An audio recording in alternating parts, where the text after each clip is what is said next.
लोगों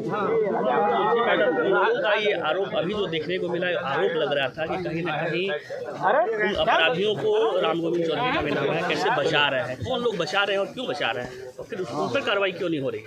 देखिए, एकदम स्पष्ट है कि कौन बचाना चाहता है। जो मुख्य हत्या का जो आरोपी है, आप उसका फेसबुक अकाउंट खोल लीजिए, आप उसका इंस्टाग्राम अकाउंट, कोई भी अकाउंट खोल के देखिए, उसमें बड़े बड़े अक्षरों पे लिखा है जय समाजवाद तय समाजवाद। तो ये इस मानसिकता से ग्रसित ये हत्यारे हैं, और जब स्वाभाविक है, जब उस मानसिकता के हैं तो बचाने वाले भी वही मानसिकता के होंगे। मुझे बहुत ही शर्म आती है ये सोच के कि ऐसे भी जनप्रतिनिधि हो सकते हैं। सरेआम एक 22 वर्ष के युवक की हत्या कर दी गई, तलवार से उसको काट दिया गया, और आप राजनीति में इससे भी बाज नहीं आ रहे। आप उन हत्यारों को बचाने के लिए उनके घर तक पहुंच गए 50 की संख्या पे। कौन घर पहुंच गया मैडम? ये समाजवादी पार्टी के समस्त कार्यकर्ता थे।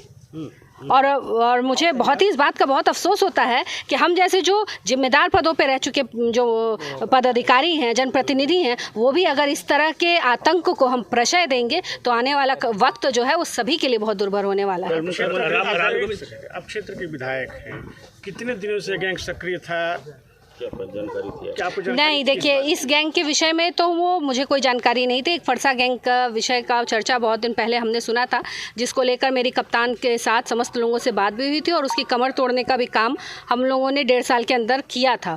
1.5 साल से उनकी कोई किसी तरह की सक्रियता की कोई खबर नहीं थी, सब अंडरग्राउंड थे।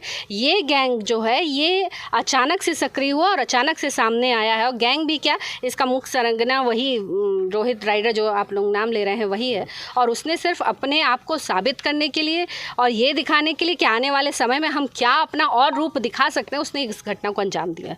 तो जो जनप्रतिनिधि जो उसको बचा रहे हैं उन पे कार्रवाई क्यों नहीं हो रही है मैडम? बिल्कुल, मैं तो उसमें मैंने स्पष्ट बात की है। कल महाराज जी ने भी जितने साफ निर्देश दिए हैं कर्मचारियों को, अधिकारियों को, कि इसमें जो भी व्यक्ति लिप्त पाया जाए, खोजो कि किसका किसका कनेक्शन है, और अगर किसी का भी कनेक्शन पाया जाए, मैं आपको वादा करती हूँ कोई भी ऐसा व्यक्ति जिसका इसमें कनेक्शन मिलेगा उसको छोड़ा नहीं जाएगा। ये गुंडे समाजवादी पार्टी के थे? निश्चित तौर पर। जो जय समाजवाद तय समाजवाद लिखते हैं, जो लिखते हैं कि अखिलेश यादव जिंदाबाद, जो लिखते हैं कि 400 पार कहने वाले कहाँ गए, वो मेरी पार्टी के तो 400 पार कहने वाले कहाँ गए नहीं हो सकते हैं ना।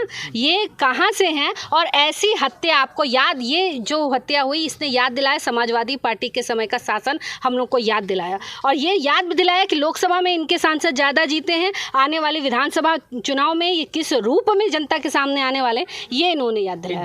जीत का ये तोहफा है, ये तोहफा है, ये जनता को इन्होंने गिफ्ट में दिया है कि जीत का। मुझे बहुत कष्ट होता है, बगल में ही आप देखें कि एक ब्राह्मण परिवार से सांसद बनकर आए समाजवादी पार्टी से। जब वोट का समय था तो उन्होंने एक भी ब्राह्मण परिवार को नहीं छोड़ा था जिसमें उन्होंने अपनी रिश्तेदारी ना जोड़ी हो, और आज एक 22-24 साल का लड़का मृत्यु हो गई उसका परिवार अकेले हो गया, और आपके मुंह से एक, आप छोड़ दीजिए, आप अकाउंट में अपने नहीं लिख पाए, फेसबुक अकाउंट में, ट्विटर अकाउंट में आप नहीं लिख पाए कि उस परिवार के दुख में मैं खड़ा हूँ। आप नहीं कहते कि आप हत्यारोपी को आप पकड़वाएंगे या आप कार्रवाई से, आप जो भी आपको कहना था, आप इतना तो लिख सकते थे कि मैं उस दुखी परिवार के साथ उसके दुख में मैं स्तंभ